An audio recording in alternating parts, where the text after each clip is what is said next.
Is Chad Cromwell, and this is a quick demonstration of all three deliverables for my Comp 495 capstone project. As you can see here, this is the index page for the trading card game. I'm not logged in at the moment, but I will log in and give it a moment to log me in. Once I'm logged in into the lobby, I'm going to go to the leaderboard, and I'll give you a quick run through and demonstration of how that works. Alright, so I'm in the lobby now. Here is the leaderboard button, so we'll click that. Alright, and it opens it up into a new window, so you can always close out of this window and go right back into the lobby and continue playing. So yeah, this is a leaderboard. Title up at the top. There is a search form here. The leaderboard is split up in ranks, obviously. You can sort by nickname, sort by score, wins, losses, and win rate. It initially shows you the top 10, and then you as the user, you're appended to the bottom here, showing your rank and your stats. I have no stats. I haven't actually played a match. So yeah, I look pretty weak. So yeah, anyways, you can page through all of the ranks here with these buttons. As you can see, the 11th row there disappears because there's no need to append me to the bottom. These ranks here can show ties under the score option, because that's just the way the ranking works in the game. So you can iterate through all the pages back and forth, and it will show you all of the users. There's quite a few multiple users, I guess because of the all the testing that's being done. But yeah, you iterate through each page, you page through. Let me get to the end here. You'll see me in a moment. Actually, my username will probably pop up and you'll see it highlighted. Where am I? There I am. Alright, that's me. You can see I'm highlighted, so when you page through, your username will always be highlighted for you.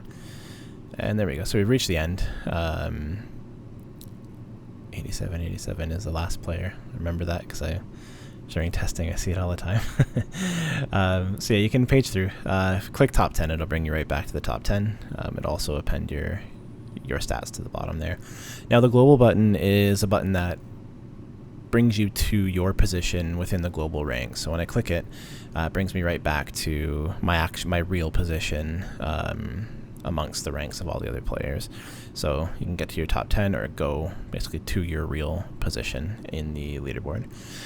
So now you can actually, you can sort by nickname, score, wins, losses, or win rate. So if we click win rate, it'll always bring you directly to your position when you click any of these sorting options. So yeah, if you click that, it is win rate in descending order. So at the top you have the highest win rate. So you can go all the way over and iterate through and see who's at the top, basically. If we switch it the other way around, you have to go all the way to the right to see who is at the top of the win rate. Yeah, and you can filter it by losses, by wins, by score, and by nickname as well. So nickname would be A through Z, Z through A. If you flip it around, as you can see, all the other stats populate as well. So that's basically it for the sorting. Now there is a search function, so you can type in here and search for any user that plays the game. So let's go in here and search for Maiga. Alright, so search is done. It brings you to the first instance of a match there. What happens is you're inputting a string, and it takes that string, stores it into a search string array. It keeps track of every search you've made. It iterates through all of the nicknames, finds that user, gets the index, and then populates the ranks accordingly. These little buttons here pop up. Past searches pops up because you now entered a search, and that search appears in this little drop-down box. I'll show you in a minute. But here we go. These arrows appear as well because it means there's more users to look at. So if we click right, it's shifting down because we're actually sorted by nickname. So you pick right. There we go. That's the last instance of Maiga. So there's 3 of them. We can change this and let's search for Chris. Okay, so there's a few Chris's. They're all sorted by nickname still because that's the sort we've left it at. But yeah, we can page through and find all of the Chris's that play the game. That's all of them there. We can search for me.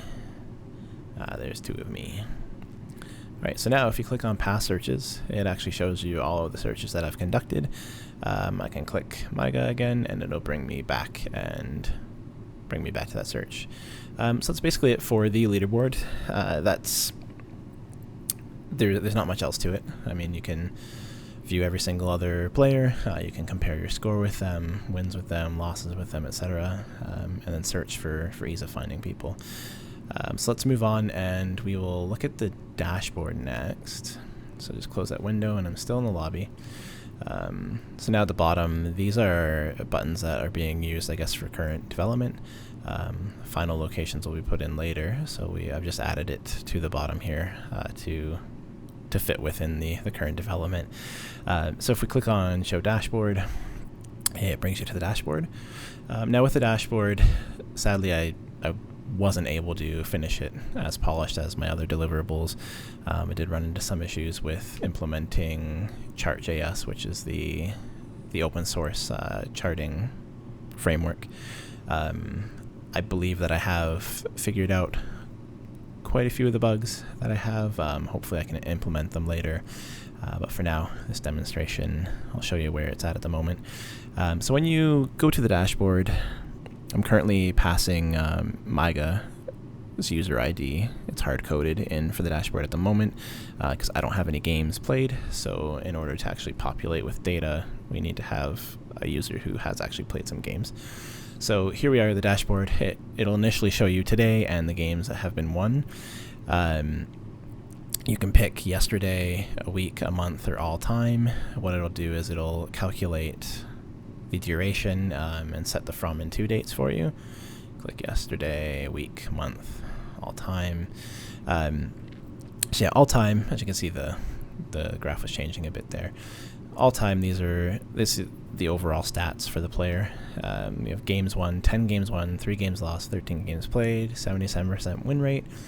Average score is 11 points per game, and 3 hours, 3 minutes, and 29 seconds is the total time played by this player.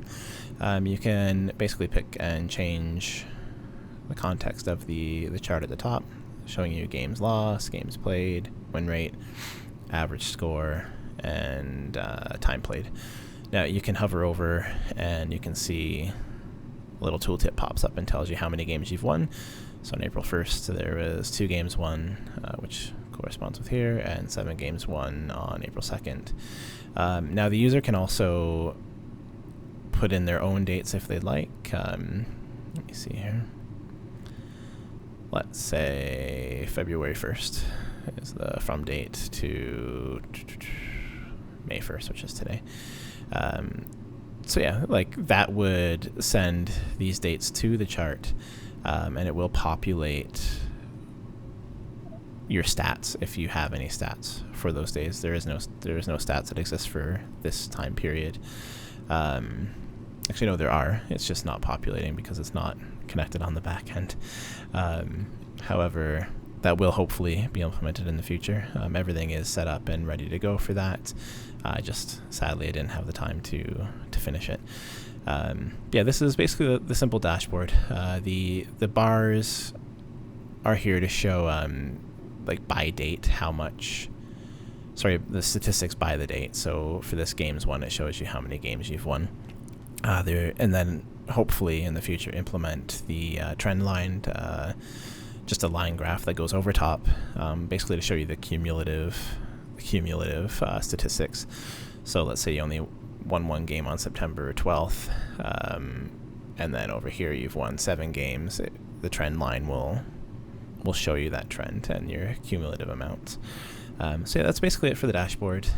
I'm quite sad that I didn't get to get it polished like the other ones, but the basics are there. It's ready to go. It just needs a few little things tweaked on the back end to get the data to populate into the chart, and it should be good to go.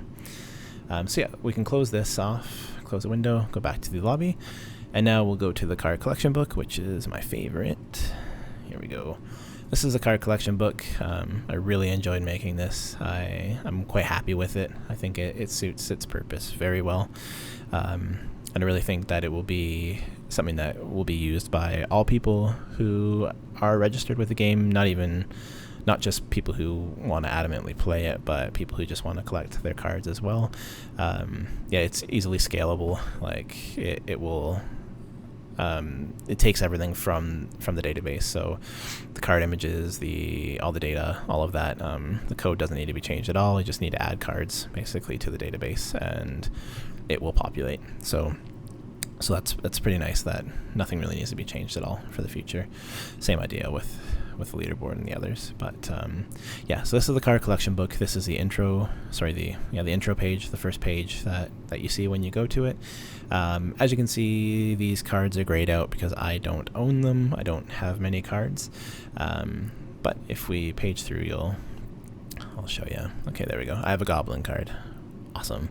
So yeah, the title of the card is Goblin.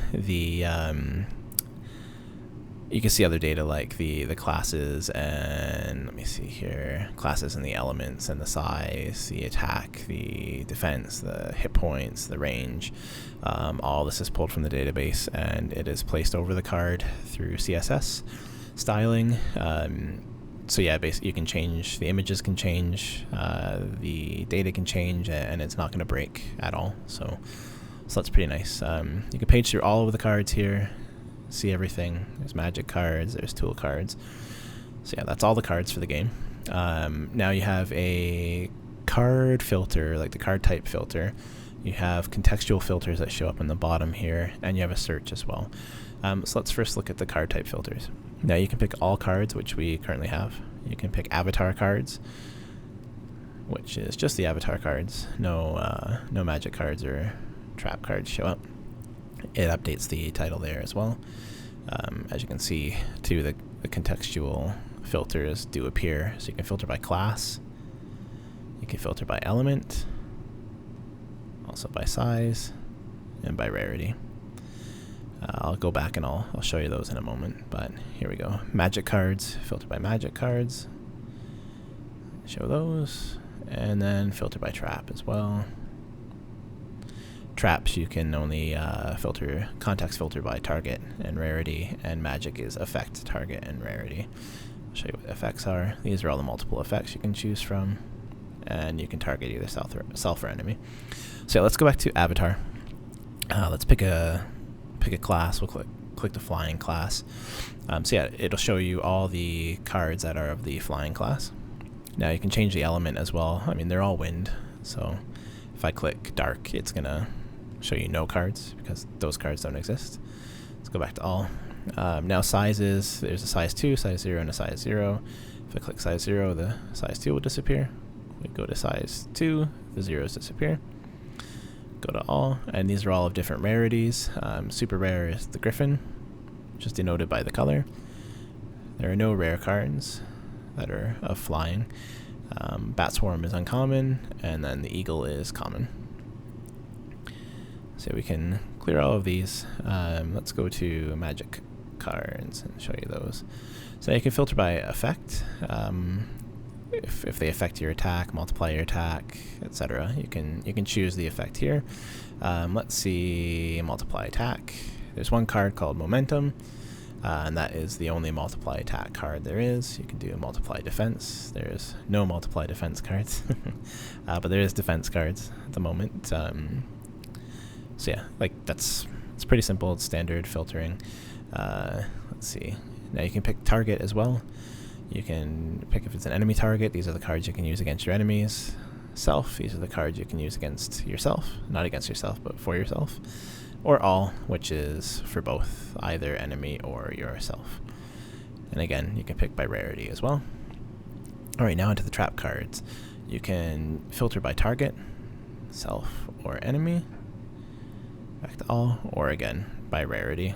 Show super rare cards, etc.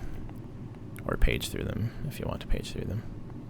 Okay, now for the final feature, which I think is one of the cooler features, is the search.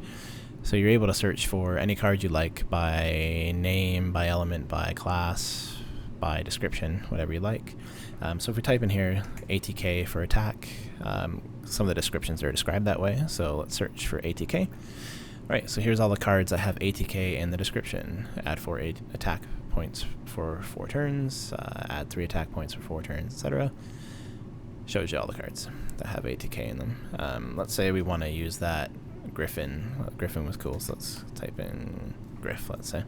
Search. Shows you the Griffin. Maybe I want to just look at all the wind cards. Here's all the wind cards. Or maybe I like all those cool dark cards. Let's click on that. There we go. There's all the dark ones as well. So yeah, the search is pretty simple. It's easy to use, very easy to use. The whole card collection book is quite simple to use. But yeah, it's gonna hopefully enable people to see what cards they have yet to collect, and maybe like improve on the whole metagaming aspect of the trading card game, and maybe encourage those who maybe don't want to battle each other, but encourage them to possibly perform better academically so that they get cards that they think are really cool, or cards that they enjoy or they want to collect. So yeah, that's a card collection book. That's the final feature that I've developed for my capstone project.